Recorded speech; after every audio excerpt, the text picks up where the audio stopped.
Hi everybody, I am Dr. Raghunath Reddy, hair transplant surgeon at Face Clinics, Hyderabad. So నాకు ఈ hair ట్రాన్స్ప్లాంటేషన్లో 15 years experience ఉందండి. ఈ 15 yearsలో we have done variety of cases in hair transplantation and facial plastic surgery also. So hair transplantation చేసినాక దాన్ని ఎలా maintain చేసుకోవాలనేది ఒక బిగ్ క్వశ్చన్ మార్క్ పేషెంట్స్కి. సో మనం ఎంత ఎక్స్ప్లెయిన్ చేసినా కూడా వాళ్ళు రిపీటెడ్గా డౌట్స్ అడుగుతూనే ఉంటారు. సో పేషెంట్కి క్లారిఫికేషన్ కోసం అనేది ఇవాళ నేను హెయిర్ ట్రాన్స్ప్లాంటేషన్ తర్వాత ఎలా మెయింటైన్ చేసుకోవాలి దాన్ని, సో దాని ఉన్న హెయిర్ని ఎలా కాపాడుకోవాలి, మనం పెట్టిన హెయిర్ని ఎలా మెయింటైన్ చేసుకోవాలనేది నేను మీకు ఎక్స్ప్లెయిన్ చేస్తాను. హెయిర్ ట్రాన్స్ప్లాంటేషన్ తర్వాత ఫస్ట్ ఇమ్మీడియట్ సర్జరీ ఏం చేస్తామంటే మనం డ్రెస్సింగ్ చేస్తామండి పేషెంట్కి. సో ఈ డ్రెస్సింగ్ చేసేటప్పుడు మనం పైన క్యూటీసెల్ అని ఒక లేయర్ పెట్టేసేసి దాని మీద డ్రెస్సింగ్ చేస్తాం. ఈ డ్రెస్సింగ్ వల్ల మనం పెట్టిన గ్రాఫ్ట్స్ చెదరకుండా ఉంటాయి, నీట్గా వాళ్ళు కంఫర్టబుల్గా పడుకోగలుగుతారు ఫస్ట్ డే. సో దాంతోపాటు ఏం చేస్తామంటే మనం ఒక సెట్ ఆఫ్ యాంటీబయాటిక్స్ ఇస్తాం పేషెంట్కి. సో ఈ యాంటీబయాటిక్స్ పేషెంట్స్ 5 days వరకు వాడాల్సి ఉంటుందండి. అంటే ఇది ఫుల్ కోర్స్ ఆఫ్ యాంటీబయాటిక్ ఎప్పుడు ఒక కోర్స్ వాడుకోవాల్సి ఉంటుంది. పెయిన్ కిల్లర్ అనుకోండి, మనకి పెయిన్ లేకపోతే వాడాల్సిన అవసరం ఉండదు. తర్వాత ఏంటంటే వాళ్ళు వెళ్ళేటప్పుడు, పేషెంట్ వెళ్ళేటప్పుడు మనం కార్లో కూర్చున్నప్పుడు తలకాయ పైన తగలకుండా చూసుకోవాల్సి ఉంటుంది. సో పడుకునేటప్పుడు, కార్లో పడుకునేటప్పుడు కొంచెం జాగ్రత్తగా ఉండాల్సి ఉంటుంది. అండ్ పడుకునేటప్పుడు ఏంటంటే బెస్ట్ ఆప్షన్ మనకి నెక్ కింద 2 pillows కానీ 1 pillow కానీ పెట్టుకుంటే మనకి స్వెల్లింగ్ లెవెల్ తక్కువగా ఉంటుంది అనమాట. సో ఈ యాంటీబయాటిక్స్ 5 days ఫుల్ కోర్స్ అయిపోవాల్సి ఉంటుంది. అండ్ మనం పడుకునేటప్పుడు ఒక జస్ట్ నెక్ కింద 2 pillows వారు 1 pillow పెట్టుకొని స్లైడ్గా అప్రైట్ పొజిషన్లో పడుకోవాల్సి ఉంటుంది. తర్వాత డైటరీ హ్యాబిట్స్ గురించి అడుగుతారు. సో ఫస్ట్ డే కానీ అక్కడి నుంచి 10 days కానీ ఎప్పుడైనా సరే హెయిర్ ట్రాన్స్ప్లాంటేషన్ చేసినాక ఏ రకమైన ఫుడ్ అనే తినొచ్చండి. మనం అన్ని రకాల ఫుడ్ తినొచ్చు. మంచి ప్రోటీన్ ఫుడ్ తింటే ఇంకా మంచిది మనకి, ఎందుకంటే మన హెయిర్స్ కానీ నెయిల్స్ కానీ ఎవ్రీథింగ్ ఈజ్ ఏ ప్రోటీన్ అనమాట. సో ఆ తర్వాత వచ్చేసేసి ఇంకొక క్వశ్చన్ వాళ్ళు ఏమడుతారంటే జనరల్గా సార్ ఆల్కహాల్ అవాయిడ్ చేయాలని అడుగుతుంటారు. కంపల్సరీ అండి. ఆల్కహాల్ కానీ స్మోకింగ్ హ్యాబిట్ కానీ కంప్లీట్గా అవాయిడ్ చేయడం అనేది బెస్ట్ ఆప్షన్ మనకి. అంటే ఈ స్మోకింగ్ వల్ల పర్టికులర్గా ఏంటంటే మనకి వాసో కన్స్ట్రిక్షన్ అయ్యి అక్కడికి రక్త ప్రసారం తగ్గిపోయి ఆటోమేటిక్ గ్రాఫ్ టేకప్ కాంప్రమైజ్ అవుతుంది అనమాట. సో రిజల్ట్స్ కూడా కాంప్రమైజ్ అవుతాయి. సో బెస్ట్ ఆప్షన్ అంటే మనకి smoking, alcohol at least for the next 10 days avoid చేయడం అనేది చాలా మంచిదండి హెయిర్ ట్రాన్స్ప్లాంటేషన్ తర్వాత. And the very next day second ఏంటంటే మన క్లినిక్ వచ్చినప్పుడు మనము వాళ్ళకి డ్రెస్సింగ్ రిమూవ్ చేస్తాము. సో డ్రెస్సింగ్ రిమూవ్ చేసి నీటికి ఒక వాష్ ఇచ్చేస్తాం. మన దగ్గర యాంటీబయాటిక్ సొల్యూషన్స్ ఉంటాయి, ఈ సొల్యూషన్స్తో వాష్ ఇచ్చేస్తాం. సో అక్కడి నుంచి పేషెంట్ మెయింటెనెన్స్ ఉంటుంది. ఆ మెయింటెనెన్స్ అంటే మనం ఇక్కడ ఒక కిట్ ఇస్తామండి. ఏంటంటే మనం ఒక సెలైన్ బిటడిన్ కలిపి మిక్స్ చేసి ఒక స్ప్రే బాటిల్ ఇస్తాము. తర్వాత వచ్చేసేసి ఈ స్ప్రే బాటిల్ డైలీ ఏంటంటే ఆ స్ప్రే బాటిల్తో ఒక 4-5 times and or otherwise every hourly ఒకసారి స్ప్రే చేసుకొని వాళ్ళు దాన్ని మాయిస్ట్ చేసుకోవాల్సి ఉంటుంది.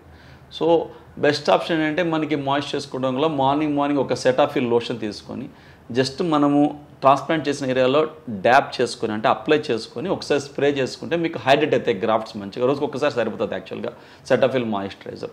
లేదు సెటాఫిల్ మాయిశ్చర్ అప్లై చేసుకోలేని పొజిషన్ ఉంటే నార్మల్ స్ప్రే బాటిల్ మనం ఇచ్చేది కూడా వాడుకోవచ్చు. Every hourly or every 2 hourly depending upon their కన్వీనియన్స్ని బట్టి 5-4 times స్ప్రే చేసుకోవాల్సి ఉంటుంది. సో ఈ స్ప్రే చేసుకుంటుంటే మనం దాన్ని టవల్తో కానీ దేంతో చేత్తో కానీ టచ్ చేయకూడదు. మనము ఈ స్ప్రే చేసుకున్న మనము ఆ పైన ఉన్న తడి పోవాలి అనుకుంటే ఫ్యాన్ కింద డ్రై పోవాల్సిందే తప్ప మనం చేత్తో కానీ టవల్తో కానీ టచ్ చేయకూడదు. సో అలాగా మనం అక్కడి నుంచి అంటే సెకండ్ డే నుంచి ఒక 6 to 7 days వరకు ఆ స్ప్రే బాటిల్ వాడుకోవాల్సి ఉంటుంది. అండ్ థర్డ్ పాయింట్ ఏంటంటే మనకి ఆ స్ప్రే అయిపోయినాక మనకి 3rd day నుంచి ఆర్ 4th day నుంచి కొంచెం స్వెల్లింగ్ వస్తుందండి మనకి. ఆ స్వెల్లింగ్ ఈ నుదుటి పైన వస్తుంది. నుదుటి పైన వచ్చి అది ఒక్కొక్కసారి ఏమంటే లోయర్ ఐలిడ్లో ఈ లూజ్ పార్ట్ దగ్గర మనకి స్వెల్లింగ్ అనేది పెరిగిపోతూ ఉంటుంది. అంటే అక్కడికి వెళ్ళి ఆగిపోతుంది అన్నమాట స్వెల్లింగ్. ఈ స్వెల్లింగ్ అనేది చాలా న్యాచురల్ థింగ్, దీని గురించి భయపడాల్సిన అవసరం లేదు. యాక్చువల్గా ఎంత స్వెల్లింగ్ వస్తే అంత ఇమ్యూనిటీ అంటే మీ బాడీ అంత ఫాస్ట్గా రెస్పాన్స్ అవుతుందని అర్థం. యాక్చువల్గా ఈ స్వెల్లింగ్ వల్ల ఏ రకమైన ప్రాబ్లమ్స్ ఉండవు. ఇది కూడా ఏంటంటే అవుట్ ఆఫ్ 100 patientsలో ఒకరికో ఇద్దరికో ఎక్కువ స్వెల్లింగ్ వస్తుంటుంది. జనరల్గా ఏంటంటే మనం నెక్ కింద పిల్లోస్ పెట్టుకుంటే స్వెల్లింగ్ తగ్గిపోద్ది, యాక్చువల్గా తక్కువ వస్తుంది స్వెల్లింగ్. సో మీరు అన్కంఫర్టబుల్గా ఉంటే ఆ పిల్లో వల్ల నార్మల్గా పడుకోవచ్చు, స్వెల్లింగ్ వచ్చినా కూడా తగ్గిపోద్ది, absolutely no problem. And 5th day 6th day అంటే మనకి హిచ్చింగ్ స్టార్ట్ అవుతుంది. ఎక్కువ ఇచ్చింగ్ అంటే దురద అనమాట. మనకి ఈ ట్రాన్స్ప్లాంటెడ్ ఏరియాలో ఎక్కువ ఇచ్చింగ్ అనిపిస్తుంటుంది. సో ఇచ్చింగ్ ఉన్నప్పుడు ఏంటంటే మనం స్క్రాచ్ చేసుకోకూడదు. కాబట్టి మీరు ఈ స్ప్రే బాటిల్ ఎక్కువ వాడుకున్నా కూడా అంటే మీరు హైడ్రేట్ చేసుకున్నా కూడా ఇచ్చింగ్ తగ్గుతుంది.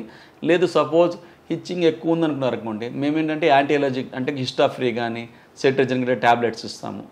ఈ ఎలగ్రా కానీ ఈ ట్యాబ్లెట్స్ వేసుకుంటే మీకు కొంచెం ఇచ్చింగ్ అనేది కొంచెం కంట్రోల్లో ఉంటుందండి. అంటే మీరు స్క్రాచ్ చేసుకోకూడదు అబ్సల్యూట్గా.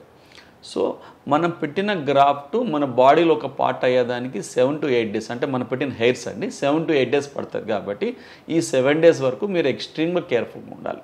సో మీరు ఆ ఇచ్చింగ్ కంట్రోల్ చేసుకుని ఎక్స్ట్రీమ్గా కేర్ఫుల్ ఉంటే మనకి దెన్ ఏంటంటే మనకి 7 days కంప్లీట్గా హీల్ అయిపోద్ది. 10th day morning head bath చేసుకోవచ్చు. ఈ హెడ్ బాత్ కూడా ఏంటంటే మనకి కావాలనుకుంటే గోరువెచ్చని నీళ్ళలో స్లైట్గా ల్యూక్ వామ్ వాటర్ అంటారు అనమాట.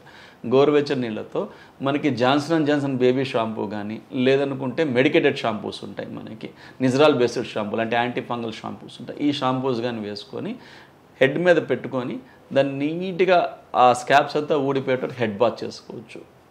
ఇంకా బెస్ట్ ఆప్షన్ అంటే మనం మార్నింగ్ హెడ్ బాత్ చేసుకోవాలనుకున్న రోజు కొంచెం మాయిశ్చరైజర్ తీసుకొని సెటాఫిల్ మాయిశ్చరైజర్ ఆ స్కాబ్స్ అంటే ఎక్కడైతే మనకి పిచ్చులు ఉందో ఆ ఏరియాలో మనం అప్లై చేసుకుంటే స్కాబ్స్ ఏరియాలో ఆ స్కాబ్స్ మొత్తం సాఫ్టన్ అవుతాయి.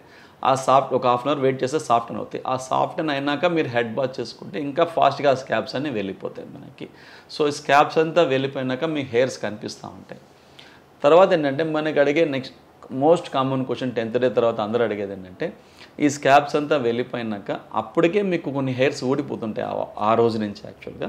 ఇంకా అక్కడి నుంచి మీరు రెగ్యులర్ హెడ్ బాత్ చేసుకోవచ్చు.